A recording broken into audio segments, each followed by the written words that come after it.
Hello! So, I got a really fun package in the mail.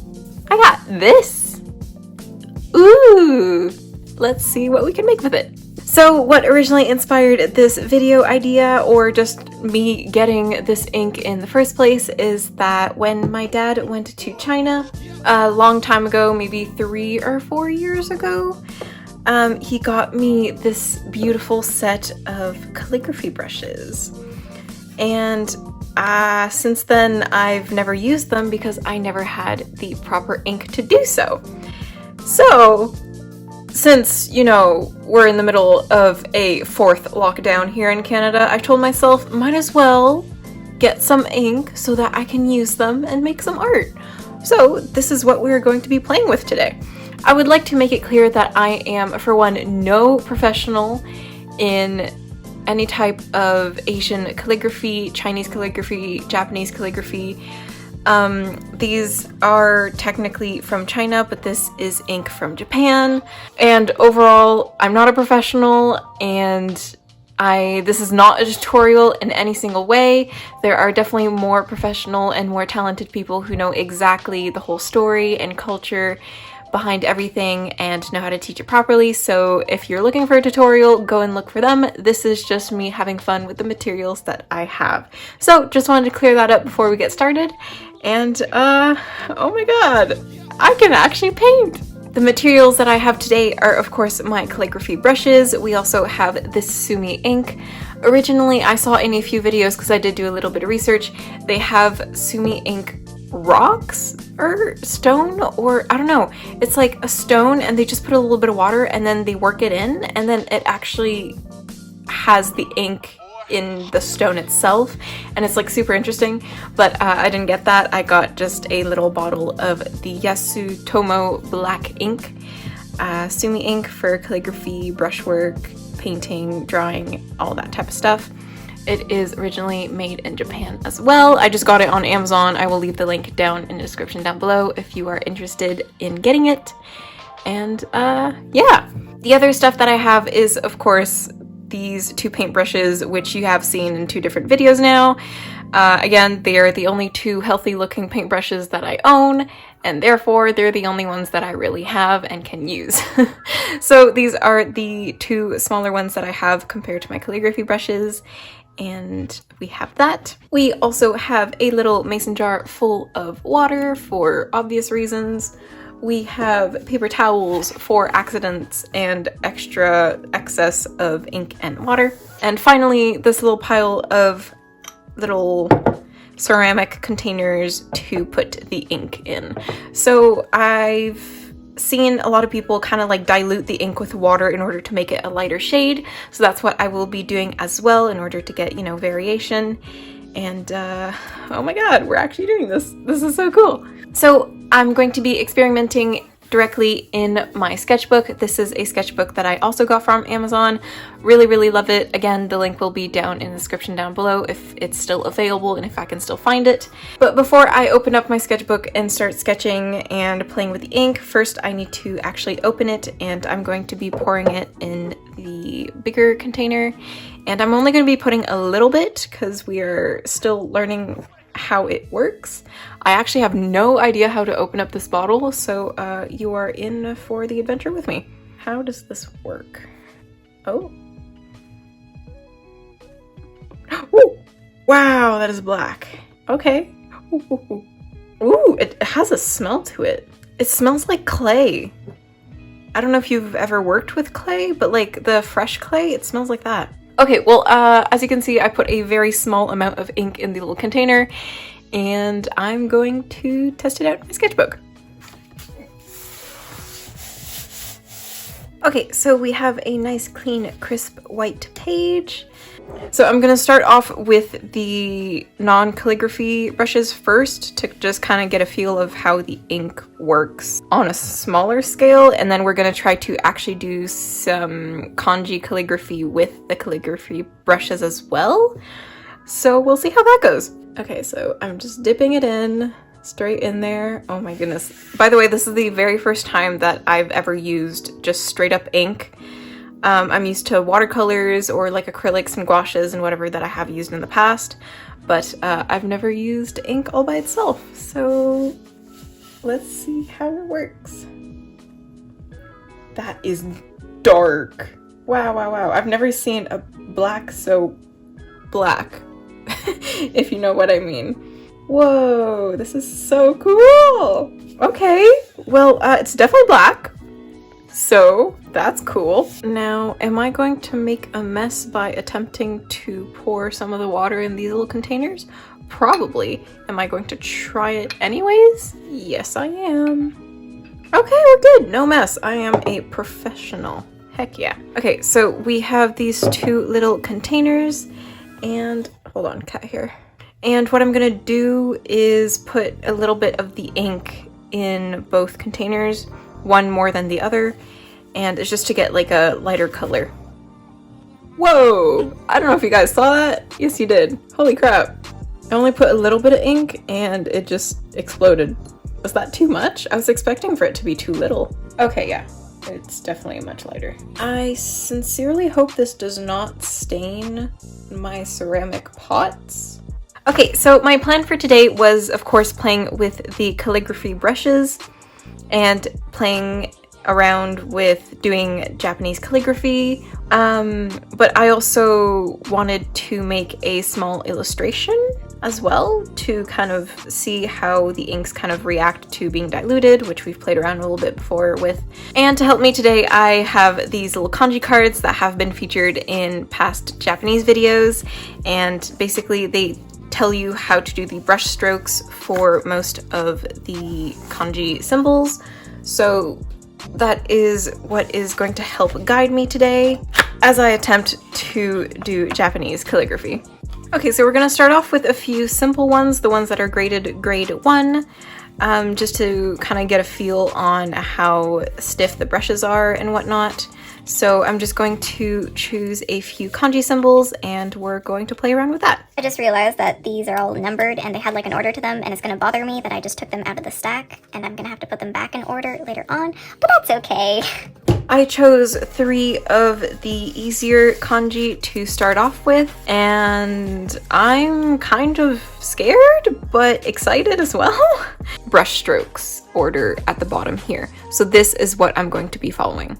So let's start off with the easiest one, which is, ooh, I almost dropped that in there. That could have been bad. I think that Asian calligraphy is such a beautiful art form, and I've always thought it was so pretty, so majestic, and I just have so much admiration for calligraphy masters. I don't know if they're called masters. I hope that's not offensive, but genuinely, those people are so amazing and so talented and really know their craft, and I hope that I am not making fun of them by attempting to do this.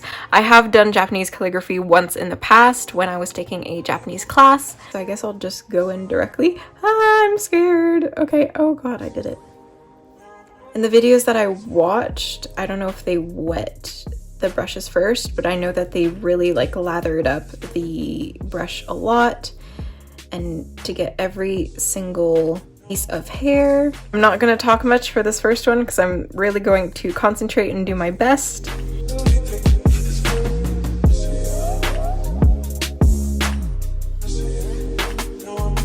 Oh gosh, this is terrible. That's clearly not good. I definitely did it wrong. Let's maybe try to do it like they have on the picture here and not the steps. Again, I am not a professional, clearly, but I am here to learn and experience, and so that is what I am doing. Okay, I'm going to try to do the next one, which is this one.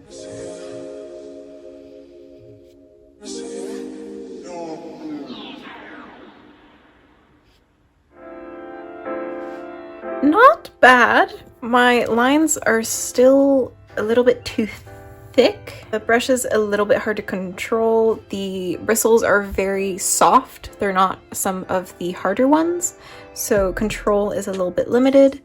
But again, just like the other one, I'm going to practice this one and see how it goes.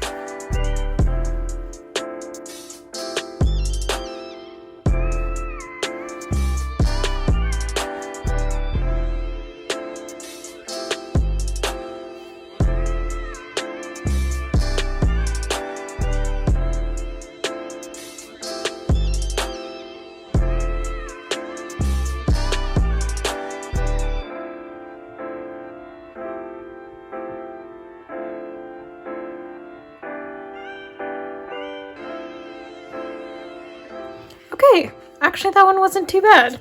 Okay, you know what? What we're going to do is that we're going to do the illustration art piece here, and then on the side we will put the kanji for panda. I think that is a good plan.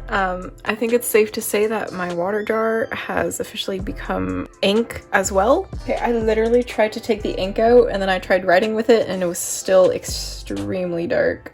Okay, it's gotten a little bit better, but oh my goodness, the ink is really hard to get out. Noted. I'm going to grab a pencil and I'm going to sketch out my little panda.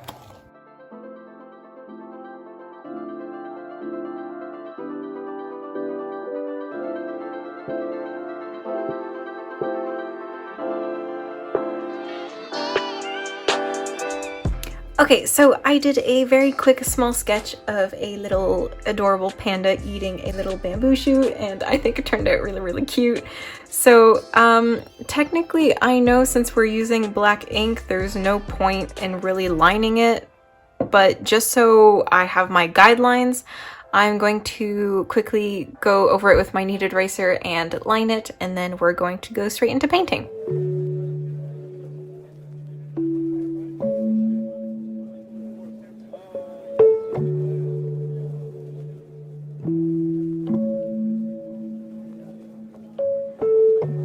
We have another beautiful ray of sunshine joining us for today. Nothing super complicated, just a little panda eating a piece of bamboo. I think it turned out really, really great, actually. I have never really drawn like a realistic looking panda, so I'm very proud of myself. And yes, I am aware that pandas do have more than 3 toes, but just for the simplicity of this drawing, I decided to go with just that. Okay, so pandas have black eyes, black ears, black arms, and legs. But tail, tummy, and head stay white. I think I'm going to start with the lightest color and see where we go from there. We can always go darker, but we cannot go lighter. So I'm gonna start with the lighter one and do the darkest sections first. Cute little gray. I'm sure I will go over it again with the ink at the end. I just want to see how it kind of like reacts. And again, I didn't put too much detail in the fur and all that stuff because I figured it would be covered up by the black of the ink anyways. So that is why it is not super, super detailed. I need to remember to not use too much water on the paper because it is starting to buckle. Sorry I'm not talking too much, guys. This is actually taking up a lot more concentration than I thought it would. So far, I am loving using ink, and I will definitely be using ink again in the future to do other projects. So I'm very excited about that. If you have any ideas on what type of projects that I could do with this ink or things that you want to try but are too scared to do, let me know. I would love to do them for you, with you, whatever you want. Also, it might look weird that the tail is sticking out here, but according to my reference, whenever pandas sit down and like slouch, their tail sticks out. So I did the same thing. Also, can we just appreciate how clumsy and dumb pandas are? I think they are so cute. Like, there's always all these videos on Instagram of them being super clingy to like the zookeepers and everything and just wanting to give them hugs all the time. And honestly, I think my spirit animal is the panda because I feel very emotionally close to pandas of being needy all the time and just sitting around falling off their trees and eating bamboo all the time. For my first ever ink painting, for my first ever realistic panda, go me! Very proud of myself, guys.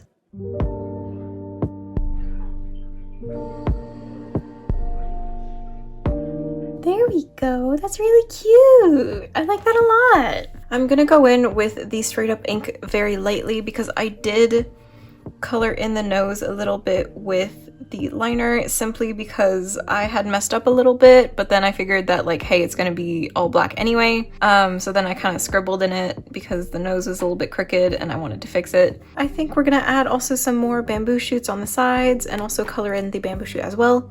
Oh god, that is very dark. I didn't mean for it to be that dark. I guess we're getting really dark ears as well. This is strangely very therapeutic, not gonna lie. But yeah, I'm just kind of slowly darkening it up more and more. The ears and the nose stick out like a sore thumb though. It was an accident.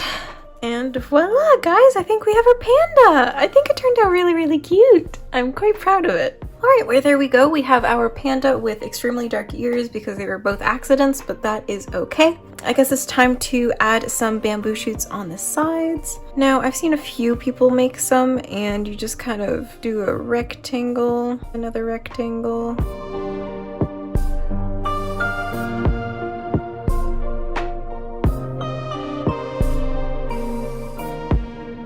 If you want a better tutorial for the bamboo shoots, you can always go and see Amanda Rach Lee. Amanda Rach Lee's theme for this month is really based on ink and whatnot, which also kind of inspired me to get ink as well. And she really did a great job of kind of explaining and making the bamboo shoots. I'm doing a terrible job, but that is okay because this is a learning experience. I think I'm just gonna put like maybe 2 more behind him here, and then we're going to do the lettering.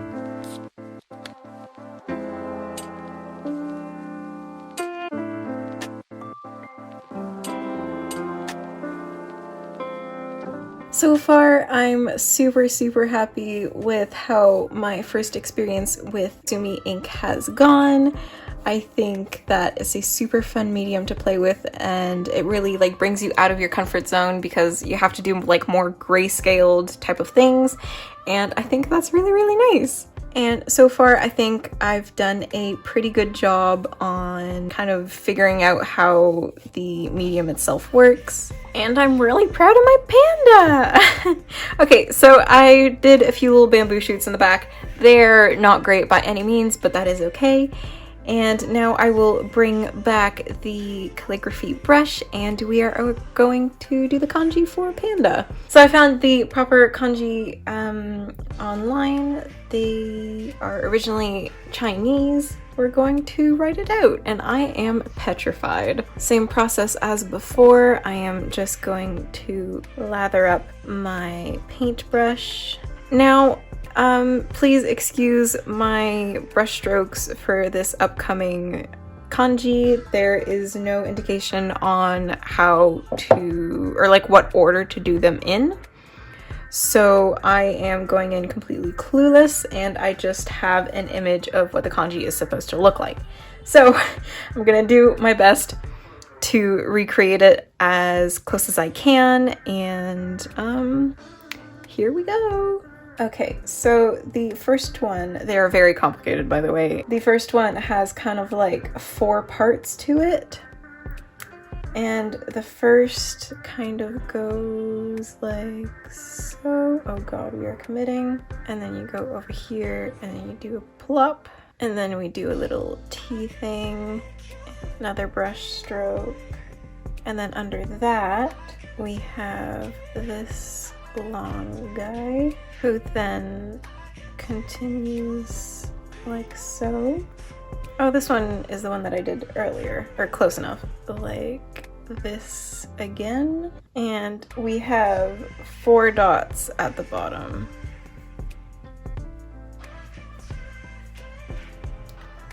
Not bad. Could it be better? Absolutely. Okay, so that is the first character, and then there is another one after that. The trick really is to have a really loose wrist, which is definitely hard at the beginning. It's also a bit harder to do these because I don't know the brush stroke order, which usually kind of helps you. So I'm going in this kind of blind. It starts off here, bigger one. Okay, there's like 2 dots here. Then it continues down here and goes up. Whee! That's way too big, but that's okay. Oh gosh, this one is terrible. If any of you are proficient in calligraphy or writing kanji in general, this is probably extremely painful for you, and I am truly terribly sorry. I'm doing my best. This one wasn't bad. It's a little bit lopsided, but improvement. T-like shapes. at the top here. Well, this is the final result. Clearly my calligraphy needs a lot of work, but I think for my first time, I think I didn't do too bad. Overall, I think it turned out pretty good. It could have been a lot worse for sure, but I'm quite proud of what we have accomplished today. I think we've definitely come a long way from the original kanji that I have tried, which is really, really good. I added some more little leaves in the back, but I have to stop or else I'm gonna keep going. So I definitely want to make more videos playing with this ink again in the future, and I hope you guys would love to see those. And honestly, this was super fun, and I definitely want to keep practicing and get better at Japanese and Chinese calligraphy, because I think it's such a beautiful art form and I would love to do it justice. So yeah, I hope you guys enjoyed watching this quick little video. I hope it wasn't too boring, that I wasn't talking too much, because I was very, very concentrated, and I apologize. But I hope you guys like the final result, and yeah. I hope to see you guys again all next week. Bye, guys!